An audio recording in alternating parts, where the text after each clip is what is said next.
Tant que l'humain ne connaîtra pas son pouvoir créateur, il sera maintenu docile et esclave, et continuera de penser que la vie n'est qu'une question de chance, de malchance et de hasard, et que nous n'avons absolument aucune capacité à modifier la réalité. Ce que les pouvoirs en place désirent bien évidemment entretenir le plus longtemps possible dans les esprits de ceux qu'ils souhaitent maintenir sous contrôle, car la connaissance libère. Mesdames, Messieurs, peuple congolais, chers membres de la diaspora, chers membres de la résistance et chers patriotes, individuellement et collectivement, du nord au sud, de l'est à l'ouest et au centre, tant au niveau citoyen qu'intellectuel, politique, militaire, religieux et ou spirituel. Je vous informe que dans ce combat rude et passionnant contre le despote Denis Sassou Nguesso, aux 10 étoiles, des crimes multiformes, multidimensionnels, de la haute trahison et des tricheries électorales sans fin, il faut toujours avoir à l'esprit et ou dans la tête le sens et la signification de la raison, au-dessus des émotions et de l'appartenance. Il faut toujours avoir à l'esprit et ou dans la tête le sens et la signification d'être entouré qu'avec les gens qui ont la même mission et ou qui ont le même état d'esprit que vous. Pour ma part, je me suis positionné que sur des patriotes qui ont l'état d'esprit de la raison, au-dessus des émotions et de l'appartenance. Et pourquoi? C'est par la raison que nous allons gagner ce combat. Ce n'est pas par les émotions et l'appartenance. Sinon, ça se serait depuis le coup d'État jusqu'à nos jours. Nous ne pourrons gagner le combat là contre Sassou Nguesso que par la raison. La raison de douter, de réfléchir, de se structurer, de s'organiser. La raison de penser. La raison de nourrir les débats d'intérêt général. La raison de point. La raison, c'est comme du béton. C'est comme du granit. C'est comme la vérité. C'est du dur et ça dure. Et ça fait mal. Mais par contre, les émotions, l'appartenance, c'est comme la neige. Elles font souvent au soleil.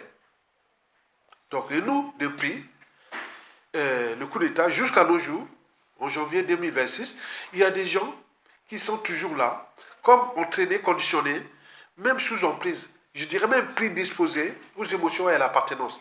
Alors que ceux qui nourrissent le débat de réflexion d'intérêt général, ils ne sont parfois pas écoutés. Donc on perd du temps et pour cela que le régime a misé, le régime Sassou Nguesso a misé sur les émotions et l'appartenance.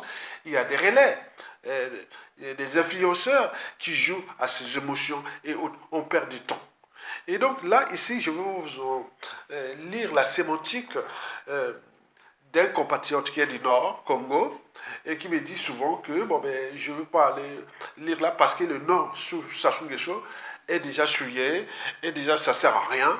La majorité compacte pense que bon, ben, tout nordiste est point, à quoi ça sert. Donc, il y a beaucoup de nordistes qui sont en dormance, qui servent qui expriment leur intelligence cognitive ailleurs dans le monde, ils ne pensent même plus dans ce Congo qui est déjà presque foutu parce que tout est par appartenance émotion. Et il y a des officines, il y a des complices, des traites et tout ça qui joue à ce jeu-là, des émotions.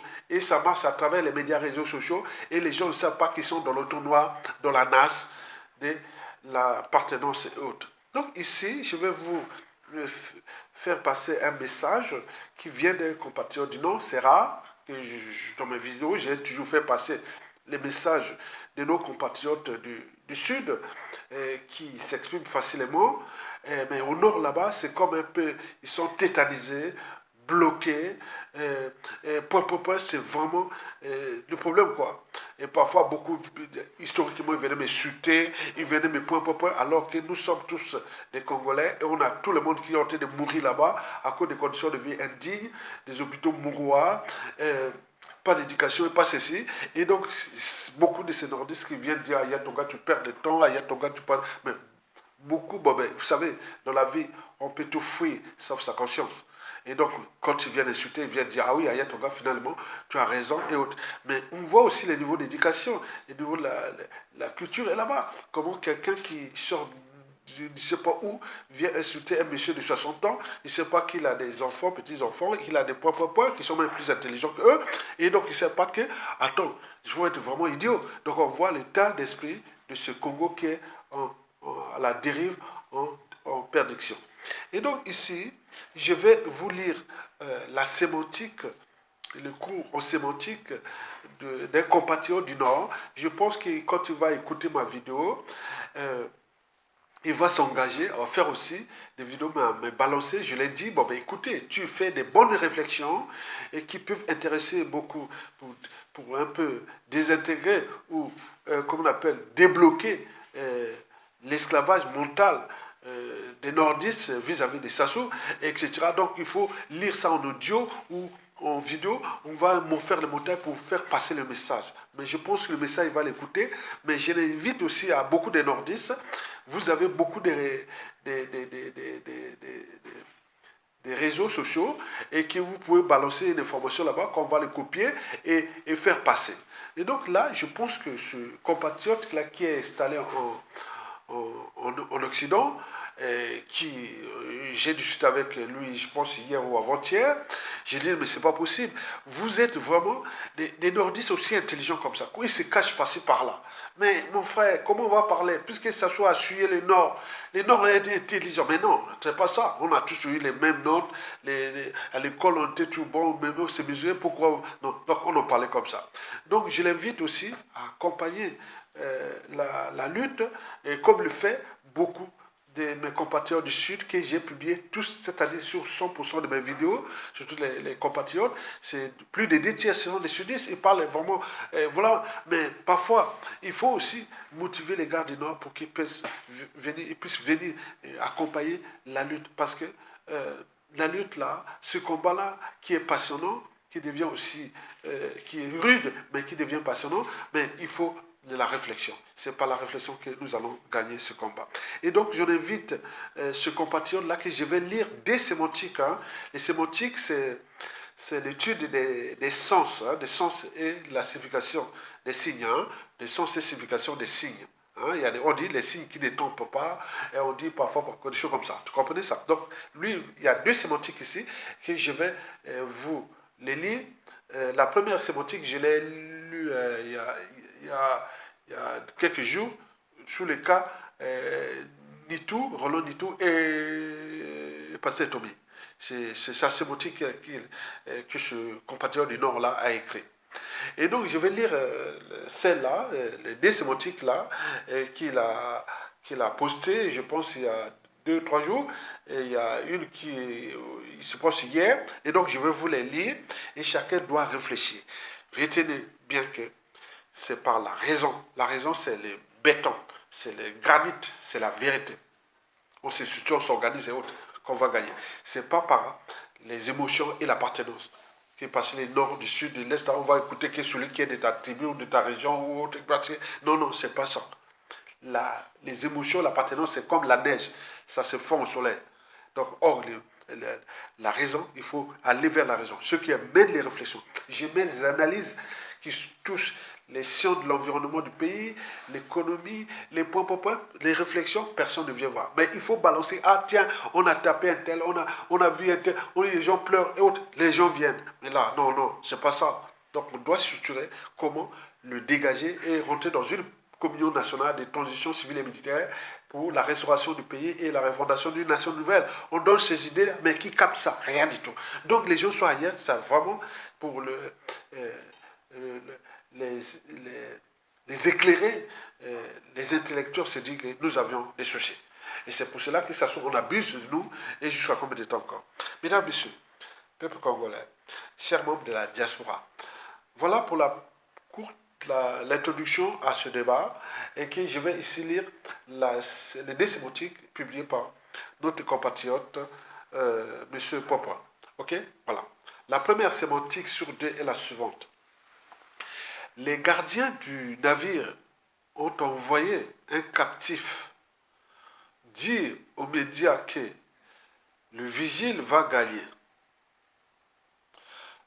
Les gardiens du navire ont envoyé un captif dit aux médias que le vigile va gagner. L'objectif principal était de conditionner les captifs à la soumission et à la résignation. Mais en agissant ainsi, les gardiens du navire avouent qu'il ne s'agit pas d'une élection ouverte, mais d'une descente dans les soutes pour dire aux captifs: vous êtes contraints de continuer avec les mêmes gardiens. Tout simplement, il n'y a pas de changement de gardien dans le navire. La confusion vient du fait que les communicateurs du navire veulent faire avaler à l'extérieur le mensonge selon lequel les captifs seraient libres de choisir leur gardien. En réalité, ils confirment eux-mêmes qu'il s'agit des vilections,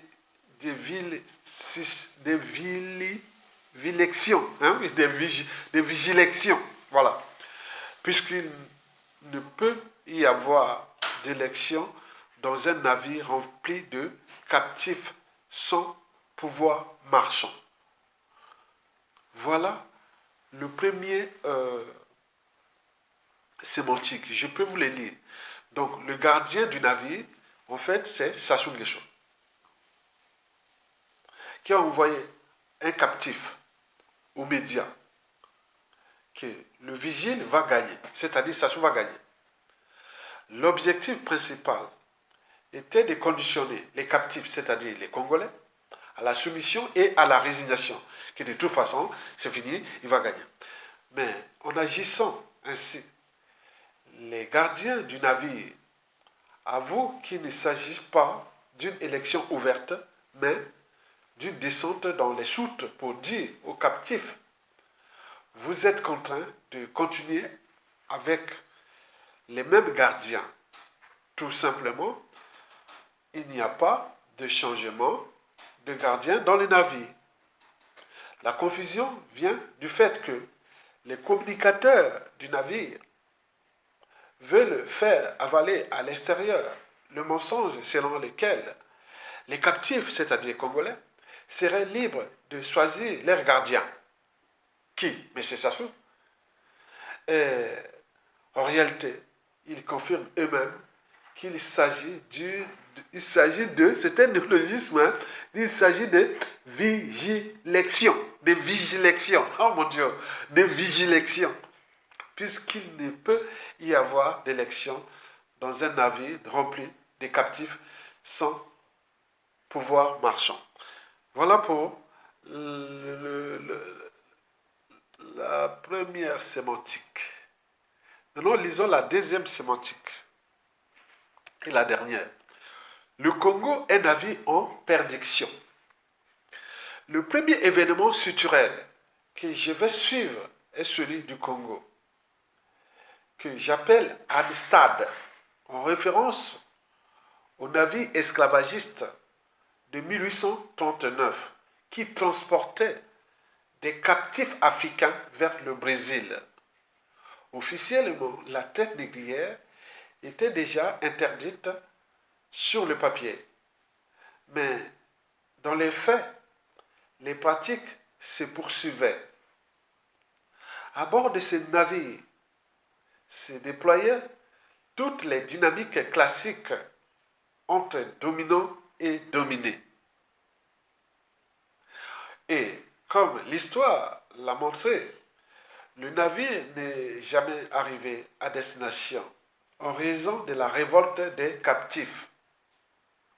Pour le Congo, en raison de sa fonction de transit des richesses brutes vers l'extérieur, des acteurs internationaux ont placé à la tête de ce pays un système biaisé dans lequel une minorité rentière gouverne une majorité privée de pouvoir marchand.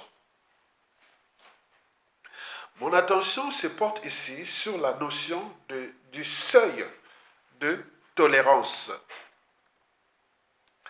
Non, le navire Congo n'atteindra jamais sa destination, celle d'une soumission permanente de la majorité, car l'histoire montre que ce type de configuration finit toujours par se rompre. J'analyserai cette actualité à travers les dynamiques interpersonnelles d'un navire en perdition. Je tenterai de répondre cliniquement à ces questions. La minorité fera-t-elle preuve de sagesse en revenant aux lois de l'équilibre naturel dans ces navires? Ou bien, avec la complicité des structures qui l'ont installé au sommet, suivra-t-elle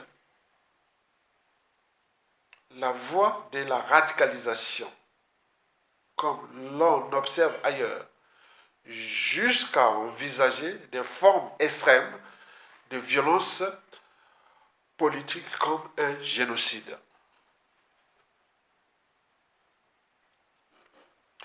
De son côté, la majorité saura-t-elle faire preuve de discipline, d'organisation et de sagesse pour démontrer à la minorité qu'elle est, elle aussi, prisonnière d'un piège structurel ancien, hérité de plusieurs siècles d'histoire?